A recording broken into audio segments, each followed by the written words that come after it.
ধনী হতে চাইলে ওসমান রাদিয়াল্লাহু তাআলা আনহুর মতো তিনটি আমল করবেন। ওসমান রাদিয়াল্লাহু তাআলা আনহু সব সময় আমল করতেন। এই তিনটি আমলের কারণে আল্লাহ পাক রব্বুল আলামিন তার সম্পদ আরো বাড়িয়ে দিয়েছিলেন।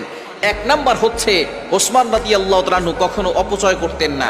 তিনি সব সময় এমন ভাবে খেয়াল রাখতেন যাতে করে তার কাছ থেকে কোনো জিনিসের অপচয় না হয়ে যায়, কেননা যারা অপচয় করে তারা কখনোই আল্লাহ পাক রব্বুল আলামিনের কাছ থেকে সম্পদ পায় না।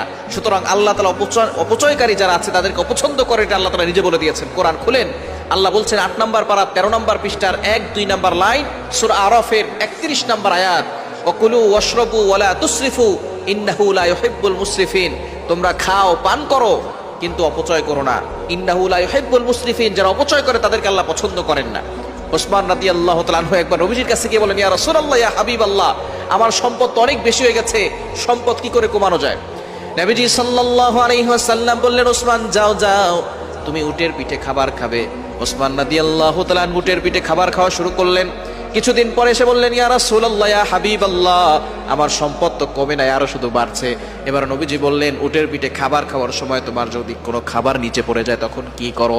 ওসমান রাদিয়াল্লাহু তাআলা আনহু বললেন, ইয়া রাসূলুল্লাহ, ইয়া হাবিবাল্লাহ, আমি সেই খাবারটা উটের পিঠ থেকে নিচে নেমে খাবারটা উঠিয়ে তারপরে মুছে সেই খাবারটা খাই। নবীজি বলেন, তুমি যেহেতু অপচয় করো না, এজন্য তোমার সম্পদ কমে না, সম্পদ আরো বেড়ে যাচ্ছে। এজন্য ১ নাম্বার হচ্ছে অপচয় করা যাবে না। নাম্বার 2, দ্বিতীয় নাম্বার হচ্ছে আপনি শুকরিয়া আদায় করবেন। যতটুকু আপনার আছে, ওসমান রাদিয়াল্লাহু তাআলা সব সময় শুকরিয়া আদায় করতেন। এজন্য ওসমান রাদিয়াল্লাহু তাআলার সম্পদ আরো বেড়ে যেত। এজন্যই আল্লাহ পাক রব্বুল আলামিন জানিয়ে দিয়েছেন, যারা শুকরিয়া আদায় করে আমি তাদের নিয়ামতকে বাড়িয়ে দেই। আল্লাহ বলছেন সূরা ইব্রাহিমের ৭ নম্বর আয়াত, লাইন শাকারতুম লাযিদান্নাকুম ওয়া লাইন কাফারতুম ইন্না আযাবি লাশাদীদ। যারা শুকরিয়া আদায় করে আমি তাদের নিয়ামতকে বাড়িয়ে দেই। ওসমান রাদিয়াল্লাহু তাআলা বেশি বেশি আল্লাহর শুকরিয়া আদায় করতেন। বিসমিল্লাহ বলে খাবার খেতেন, খাবারের মাঝখানে দোয়া পড়তেন, শেষে আবার আলহামদুলিল্লাহ পড়তেন। প্রত্যেকটা জিনিসে তিনি বিসমিল্লাহ দিয়ে শুরু করতেন, আল্লাহর প্রশংসা করতেন, শুকরিয়া আদায় করতেন। এজন্য ওসমান রাদিয়াল্লাহু তাআলার সম্পদ আল্লাহ তাআলা আরো বাড়িয়ে দিয়েছেন। ৩ নম্বর, ওসমান রাদিয়াল্লাহু তাআলা বেশি বেশি করে দান করতেন, ডোনেশন করতেন। যত বেশি পারতেন উনি ডোনেশন করতেন। একবার এক সাহাবী নবীজির কাছে এসে বললেন, ইয়া রাসূলুল্লাহ, ইয়া হাবিবাল্লাহ, আমাকে কিছু দান করেন। নবীজি বললেন, ওসমানের কাছে যাও।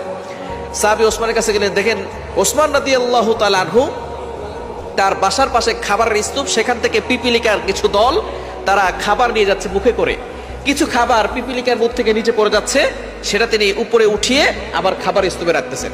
এবার এই লোকটা এই দৃশ্য দেখে চিন্তা করতেছেন, এত কৃপণের কৃপণ ওসমান রাদিয়াল্লাহু তাআলা, নাউজুবিল্লাহ, সে পিপিলিকার মুখ থেকে যে খাবার পড়ে যায় সেই খাবারটা উঠিয়ে আবার খাবার স্তূপে রাখে। সেই লোকটা ওসমান রাদিয়াল্লাহু তাআলার কাছে কিছু নাচে চলে গেছেন। পরের দিন বলতেছেন আবার নবীজির কাছে, ইয়া রাসূলুল্লাহ, কিছু দান করেন আমাকে, আমি খুব অসহায়। নবীজি বলেন, ওসমানের কাছে যাও।